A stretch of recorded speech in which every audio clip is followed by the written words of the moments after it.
Thank you so much आप सभी के आज फिर से इस मीटिंग में जुड़ने के लिए जो हमारी बुक रीडिंग की पाठशाला है। आज हम शुरू करते हैं और आज हमारा 5वां अध्याय है नैपकिन प्रेजेंटेशन 4 आधारशिला तक खुदाई करें।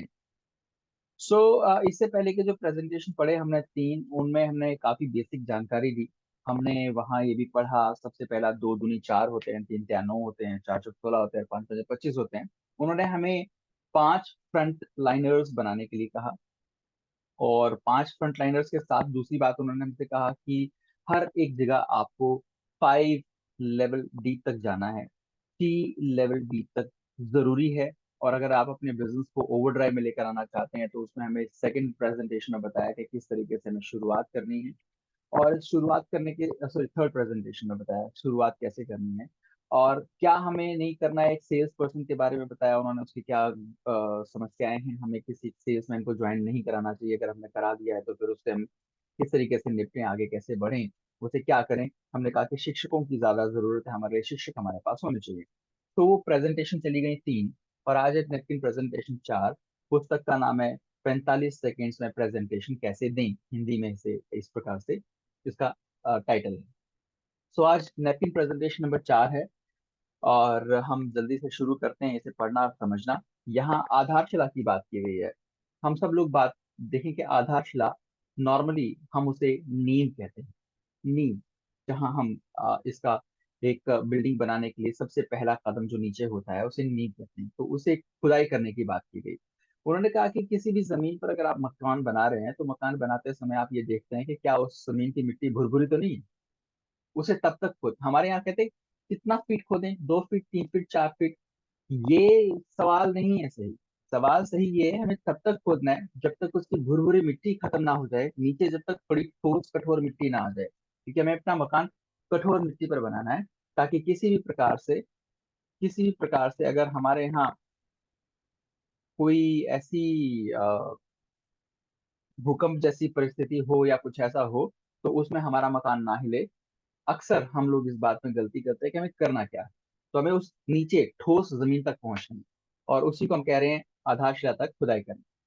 तो हताशा शुरू करते हैं। हताशा एक ऐसी समस्या है जो आपके द्वारा स्पॉन्सर किए हुए किसी नए वितरक को आसानी से व्याकुल कर सकती है, अगर आप उस पर शुरुआती बढ़त हासिल करने के महत्व की छाप छोड़ने में असफल रहते हैं। यानी कि हमें ये बताया गया कि कोई भी एक व्यक्ति जब ज्वाइन करता है तो उसके ज्वाइन होने के बाद कोई भी वितरक जैसे जो ज्वाइन हुआ है, अगर उसके स्पॉन्सर द्वारा उसको ज्वाइन कराया गया है तो हताशा उसे आसानी से व्याकुल कर सकती है। हताशा क्या होती है? जब हम काम कर रहे होते हैं तो हमारे साथ लोग नहीं जुड़ते हैं, हमें बिजनेस समझ में नहीं आता, हमें ये पता नहीं लग रहा होता कि हम जो समय लगा रहे हैं उस समय की सही कीमत हमें मिलेगी भी या नहीं मिलेगी, उसके बारे में बात कर रहे हैं।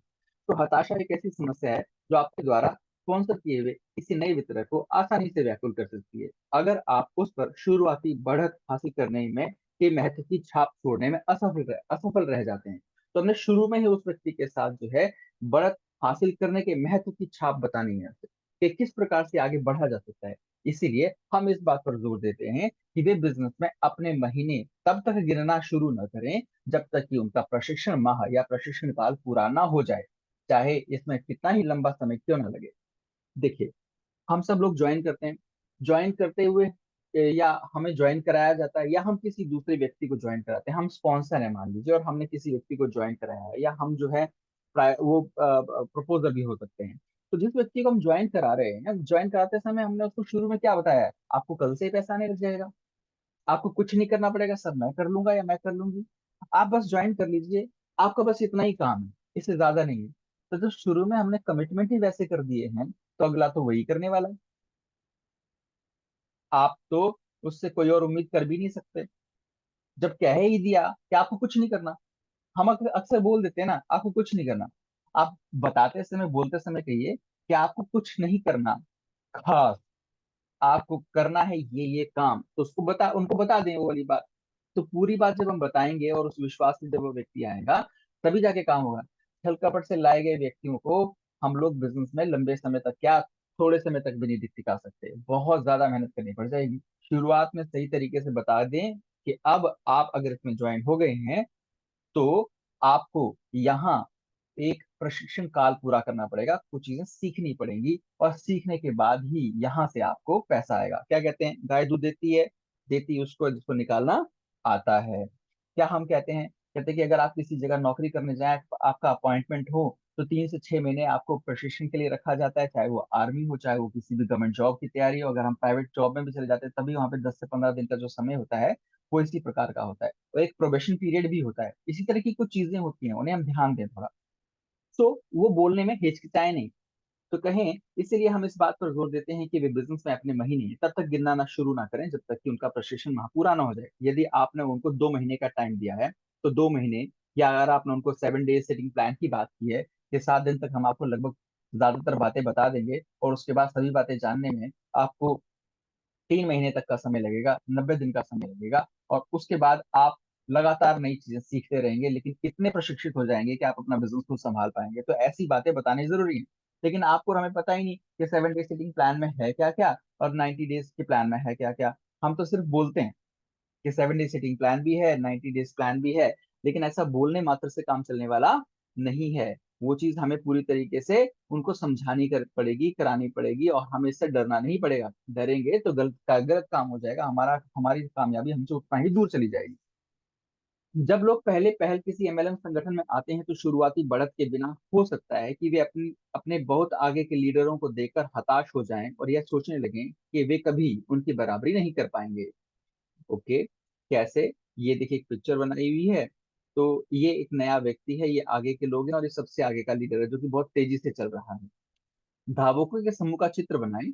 एक धावक को दिखाने वाले तीर पर गौर करें, और जो समूह की बराबरी पर आने की कोशिश कर रहा है, और उस धावक को दिखाने वाले दूसरे तीर को देखें जो दूसरों से आगे बने रहने के लिए और ज्यादा तेजी से दौड़ने की कोशिश कर रहा है। इस बिंदु को चित्रांकित करने के लिए गोले बनाना ज्यादा आसान होता है।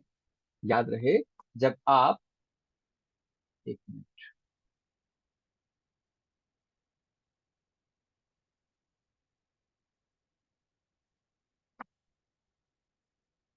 जब आप में, एक मिनट, हाँ, याद रहे, जब आप स्कूल में क्या कर रहे थे, जब आप स्कूल में प्रशिक्षण ले रहे थे और दौड़ रहे थे, उसके बारे में याद करें। क्या स्कूल में प्रशिक्षण लेते समय दौड़ रहे थे? हाँ, प्रशिक्षण लेते हैं दौड़ने के लिए। जब दौड़ने की बात आती है तब हमें प्रशिक्षण लेना पड़ता है, लगातार अपना समय घटाना पड़ता है। लोग किसी समूह की बराबरी करने के बजाय समूह से आगे बने रहने के लिए ज्यादा तेजी से दौड़ेंगे। क्योंकि इस दौड़ में कोई फिनिश लाइन नहीं है, इसलिए आप सभी विजेता बन सकते हैं। कहीं ऐसा तो है नहीं ना कि इतना आपने पूरा करना है तो ही आपको विजेता माना जाएगा। हर एक व्यक्ति अपने हिसाब से विजेता हो सकता है।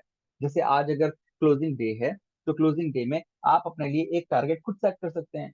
हर एक व्यक्ति का अपना एक टारगेट होता है, तो हर व्यक्ति की अपनी एक फिनिश लाइन होती है, वो अपने लिए उसको तैयार करे और अपने हिसाब से अपने आप को विजेता घोषित करे। लेकिन होता पता है कई बार क्या है, जो प्रेम सर अक्सर बताते हैं कि हम पहले ना तीर मार लेते हैं, जहां वो लग जाता है वहां एक गोला लगा देते हैं, ये देखो मैंने निशाने पर तीर मार दिया। ऐसा नहीं, हमें हमें अब क्या करना है, नेक्स्ट मंथ से, पहली तारीख से ही हमें अपने गोल तय कर लेने हैं। पहले ही हमें अपना लक्ष्य निर्धारित कर लेना कि हमें यहाँ तक जाना है। लेकिन लक्ष्य ऐसा होना चाहिए जो प्रैक्टिकली अचीवेबल हो।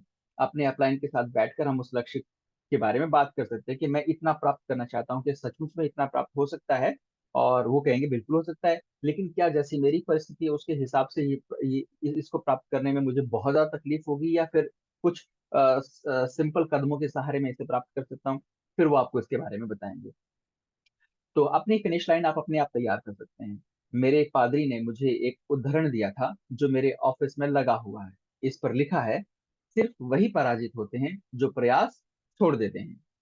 बहरहाल, अगर किसी को अच्छी तरह दौड़ना है तो इसके लिए उसे प्रशिक्षण लेना होता है। जब आप किसी को स्पॉन्सर करते हैं तो उनसे कहें कि वे बिजनेस के शुरुआती 2 से लेकर 6 सप्ताह तक की अवधि को अपना प्रशिक्षण माह माने।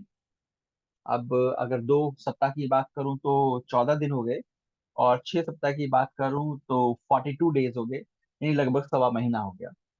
अवधि को अपना प्रशिक्षण मान ले, सवा महीने नहीं, 1.5 महीने हो गए। दरअसल उनका अगला महीना ही उनकी शुरुआत का महीना होगा। यानी एक महीना तो मान के चलें कि आपकी शुरुआत हुई है अभी, उससे अगले महीने को हम मान के चलेंगे कि आज से हम बिजनेस करना शुरू कर रहे हैं, क्योंकि एक महीने को तो हम प्रशिक्षण के लिए छोड़ दें। वे जो भी पढ़ते या सुनते हैं, जिन मीटिंग्स में जाते हैं, अपने स्पॉन्सर तथा अन्य लोगों से मिलते हैं, जिन उत्पाद को आजमाते हैं और जिन उत्पाद को मित्रों तक पहुंचाते हैं, यह सारा प्रशिक्षण बिजनेस में उन्हें शुरुआती बढ़त दे रहा है। तो शुरुआती बढ़त इसी से मिलेगी, क्योंकि एक अच्छा क्रिकेटर, एक अच्छा बैट्समैन वही होता है जो शुरू में सीख कर ही पिच पर उतरता है। वो उस बॉलर को या उस टीम के बारे में पहले से जानकर पढ़कर उतरता है कि इनका खेलने का तरीका कैसा है, ये किस प्रकार से बॉलिंग करते हैं, किस प्रकार से फील्डिंग करते हैं, कैसे लोगों के लिए एग्रेशन दिखाते हैं। तो उस तरीके से अगर हम सीख लेंगे तो हम भी वैसा ही कर पाएंगे। इतने सारे लोगों से हम लोग मिलते हैं, सभी लोगों की अलग अलग समस्याएं होती हैं, सभी लोगों के अलग अलग सवाल होते हैं, सभी लोगों के ना करने के अलग अलग कारण होते हैं। अगर हमें उन चीजों के बारे में अपने अपलाइन से पहले ही जानकारियां मिलनी शुरू हो जाएं, तो डेफिनेटली हम लोग उन लोगों में से ज्यादातर लोगों पर अपनी जीत हासिल करेंगे कि उन्हें हम बिजनेस में ला पाएंगे। तो इसी के लिए बोल रहे हैं कि बढ़त क्या होती है। वे जो भी पढ़ते या सुनते हैं, जिन मीटिंग्स में जाते हैं, अपने स्पॉन्सर तथा अन्य लोगों से मिलते हैं, जिन उत्पाद को आजमाते हैं और जिन उत्पाद को मित्रों तक पहुंचाते हैं, यह सारा प्रशिक्षण बिजनेस में उन्हें शुरुआती बढ़त दे रहा है, क्योंकि उनकी गिनती अगले महीने से शुरू होने वाली है। अगला महीना आने के बाद भी अगर वे प्रोग्राम के बारे में गंभीर होने को तैयार नहीं है, तो यह माने कि उनका प्रशिक्षण माह या काल अब भी चल रहा है। अब अगर शुरुआती बढ़त का मतलब हो गया, अगर इस दौरान, अब इसे कहेंगे हम, अंग्रेजी में कहेंगे ऑन द जॉब ट्रेनिंग। क्या कहेंगे इसे? On the job training. On the job training का मतलब बड़ा साफ होता है कि आप काम करते हुए सीख रहे हैं और सीखते हुए कर रहे हैं। तो इसे कई बार मीटिंग में हम सब लोग बोलते हैं कि हमें सीख कर काम करना है या काम करके सीखना है। ये दोनों प्रक्रियाएं साथ चलती हैं। आप काम करते हुए सीखते हैं, तो काम के दौरान आप सीखते हैं। आप सीखते कैसे हैं? अपने अपलाइन के साथ जाते हैं, एक मीटिंग देते हैं, किसी अपने उससे मिलते हैं, प्रोस्पेक्ट से मिलते हैं, और उसकी सवाल जवाब अपने अपलाइन के होते हुए सुनते हैं। 5 प्लान आपके अपलाइन आपके सामने खुद दिखाते हैं और अगले 5 प्लान आप अपने क्लाइंट के सामने दिखाते हैं उनकी सहायता से, और धीरे धीरे आप प्रशिक्षित हो जाते हैं। तो सीखते हुए करना है और करते हुए सीखना है। सो उन्होंने कहा कि उनसे कहें कि वे अपने महीने तब तक गिनना शुरू ना करें जब तक कि गंभीर होने के लिए तैयार ना हो। इसका फायदा यह होगा कि जब वे आखिरकार गंभीर होते हैं, तो वे दौड़ने के लिए वार्म अप करेंगे। वार्म अप करते हैं ना, अपनी जगह खड़े होकर थोड़ा सा हाथ पैर हिलाते हैं, घुमाते हैं इधर उधर और अपने आप को गर्म करते हैं, तैयार करते हैं कि अब मैं दौड़ने वाला हूँ। उन्हें शुरुआती बढ़त मिल जाएगी और वे ज्यादा तेजी से दौड़ सकेंगे। तो वार्म अप क्या हुआ? वार्म अप यही हुआ ना कि छोटे छोटे प्रशिक्षण सत्र लगेंगे, और चीजों के बारे में, प्रोडक्ट के बारे में, लोगों के बारे में, प्लान के बारे में, कैसे देना है के बारे में आपको जानकारी मिलनी वहां पर शुरू हो जाएगी। इन सारी नैपकिन प्रेजेंटेशन का एक मुख्य लाभ यह है कि आप उन्हें अपने नए वितरक और प्रोस्पेक्ट को बता सकते हैं या प्रशिक्षण कार्यक्रम तैयार कर सकते हैं जिसमें उन्हें स्व प्रेरित होने की प्रवृत्ति आ जाती है। सारे प्रशिक्षण कार्यक्रम तैयार उनके हिसाब से हम करेंगे, और स्व प्रेरित होने की प्रवृत्ति आ जाती है क्योंकि उन्हें हम वो सब कुछ करके दिखा रहे होते हैं। जब भी मैं 2x2, 2x2 4 होते हैं वाली प्रस्तुति दिखाता हूँ, तो एमएलएम की संभावनाओं के बारे में फिर से रोमांचित हो उठता हूँ। अब इससे हम सोचते हैं कि हम उनको ट्रेनिंग दे रहे हैं, लेकिन मैं सच बताऊं, इस चीज को मैंने भी महसूस किया है कि एक पुस्तक मैं आप लोगों के लिए पढ़ रहा हूँ, और पढ़ते हुए मैं आप लोगों को प्रेरित करने का प्रयास कर रहा हूँ, लेकिन साथ साथ में मैं और ज्यादा प्रेरित हो रहा हूँ। तो इसमें तो मेरा भी फायदा है। सो आगे के पन्नों में मैं आपको एक चीज दिखाने जा रहा हूँ, जिसे पढ़ने और समझने के बाद जब भी आप किसी निर्माणाधीन ऊंची ऑफिस की इमारत को देखेंगे, तो हर बार प्रेरित और प्रोत्साहित हो जाएंगे।